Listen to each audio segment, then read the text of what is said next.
So if and when the Minnesota Vikings decide to eat the final 3 years on Mike Zimmer's contract, Vikings will be in the market for a new head coach. Now, we've said for a while that after Leslie, after Zimmer, defense, it's time to go back to offense, especially in the modern game, and especially with a potential future franchise quarterback coming into the system via first-round pick, which should happen. So the Vikings do need an offensive-minded coach who can mind meld with said quarterback of the future, and then they can have a partnership for a decade plus, and then we'll just go from there as they bring home a dozen Joe Lombardis in said decade. So at the top of that list needs to be Chiefs offensive coordinator Eric Bieniemy. Also, he was the Vikings running backs coach from 2006 to 2010. So, of course, bring him back home. And also, we have to get out of the way of the Chris Berman.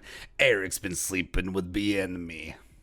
Great. So background on him. Let's go. 51 years old, former All-American running back at the University of Colorado at Boulder. And Eric Bieniemy was a bad dude, man, in college. 1,628 yards rushing, 17 touchdowns under legendary head coach Bill McCartney, who was great for the Buffs. That was so long ago. It was the Big Eight.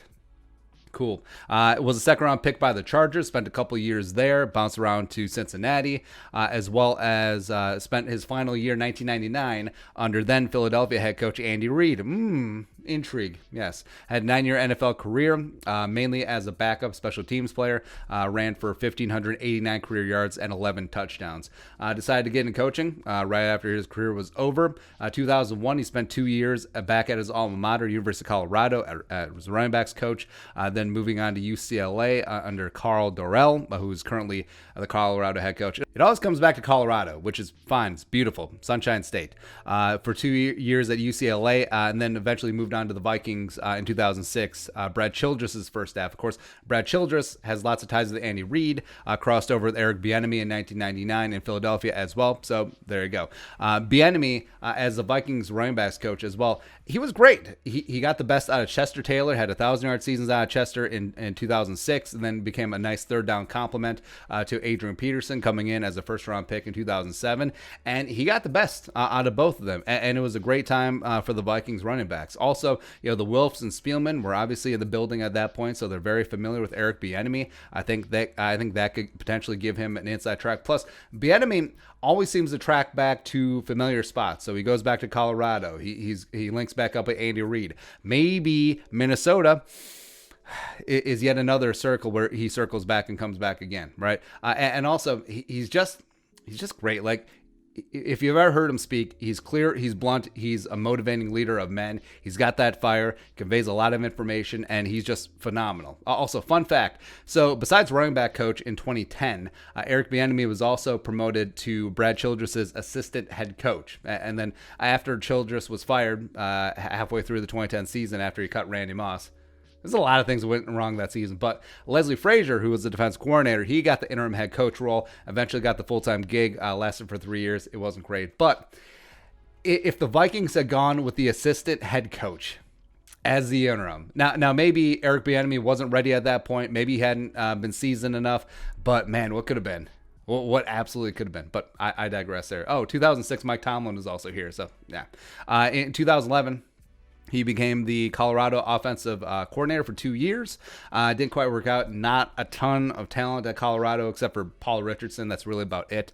Then he came to the Chiefs as running backs coach in 2013. Was in that role for 5 years before being bumped up to offensive coordinator. And working with running backs, he's worked with some really great ones. The tail end of Jamal Charles' career, as well as Kareem Hunt before he left and went to Cleveland. Got the best out of Damian Williams, Super Bowl hero, as well as now he's working with Clyde Edwards-Helaire. Is going to turn him into something amazing, because even though he's OC, you know that Bieniemy's dipping in those running backs room, because that's where his position, that's where he feels comfortable. He's got Le'Veon Bell now too, so awesome. Now, yes, offensive coordinators under Andy Reid, a little bit interesting because they generally don't call plays, but you are very entrenched in game planning. Also, you're in his flavor of the West Coast offense, and also just being around a great offensive mind like Andy Reid, it has its benefits, sure, as well as the Chiefs have destroyed. So Bieniemy does deserve a degree of credit, even though Andy Reid is Andy Reid. So the last 3 years with Bieniemy as OC, Chiefs have been 1st, 5th, and 8th in points, also 1st, 6th, and 3rd in yards. Now, having Patrick Mahomes certainly helps things, but is what it is. And yes, the Vikings have fallen for a non-play calling Andy Reid offensive coordinator before in one, Brad Childress. But also, I mean, why do we have to pick the lame one? Like, all the other ones have had some degree of success. So the other non-play calling OCs have, of course, been Doug Peterson, 38-7. Matt Nagy, somehow the Bears are 5-1. It's all smoke and mirrors, as well as Pat Shurmur, who as Vikings fans know very well. And also, 10 of the 32 current NFL head coaches had no play calling experience before they got their head coaching job. So I think it's a misnomer that you have to call plays in the NFL before you become a head coach. Now, I mean, you can hire great X's and O's coordinators, offense and defense, but the question is, can you manage a game and can you manage people? Because that is your job. That is your job as a head coach, not, hey, I'm the defensive coordinator, I'm going to call plays, also have the challenge flag like some coaches that we know. Yeah, crazy. Also, by the way, Andy Reid didn't call plays before he got the Philadelphia head job. I mean, he was Mike Holmgren's quarterback's coach. He ain't calling no plays there, but I digress.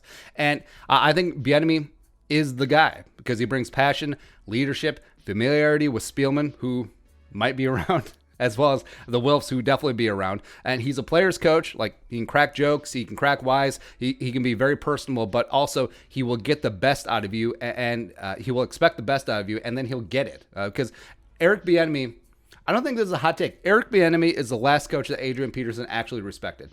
I truly believe that, because that was when Adrian was just coming out of college, still learning the lay of the land in the pro football game, obviously had a ton of talent. Bienemy was like that big brother who Adrian respected. Like, he listened to Eric Bienemy, and Bienemy got phenomenal seasons out of Adrian Peterson. And then Adrian became Adrian, and then no one could tell him nothing, right? And also, what is his offense going to be? It's going to be this beautiful cacophony cocktail of what he's learned from Andy Reid, what he's learned from Colorado legend Bill McCartney, what he learned from Ken Anderson in Cincinnati when Anderson was on staff as well as offensive coordinator. Ken Anderson, a direct disciple of Bill Walsh and Sam Weish. Pretty good, as well as Brad Childress is also the name of a person. Yeah, but we talk about NFL coaching trees. Well, Bienemy learned from Andy Reid. Andy Reid learned from Mike Holmgren. Mike Holmgren learned from Bill Walsh, and Bill Walsh learned from Paul Brown. That's pretty good. It's pretty damn good. I'll kind of take it, right? And meanwhile, Zimmer learned from Marvin Lewis, who never won a playoff game, gutless Bobby Petrino, as well as the overrated Bill Parcells, who never won anything without Belichick. So, okay. All right, cool. But yeah, I think if the Vikings do make a change at the head coaching position, I think Eric Bieniemy is a slam dunk. He has familiar with Minnesota. He brings that offensive pedigree from Kansas City. And man, get him Trey Lance, get him Justin Fields, somehow get him Trevor Lawrence, get him Zach Wilson, and let's go cook. Let's go cook. Win a dozen drum bars in 10 years for Eric Bieniemy. One time. But your thoughts? Eric Bieniemy, next Vikings head coach. Let us know in the comment section below. Subscribe for daily Vikings takes. Want to support that work? Pull something to Venmo. But until next time, Skol, production value.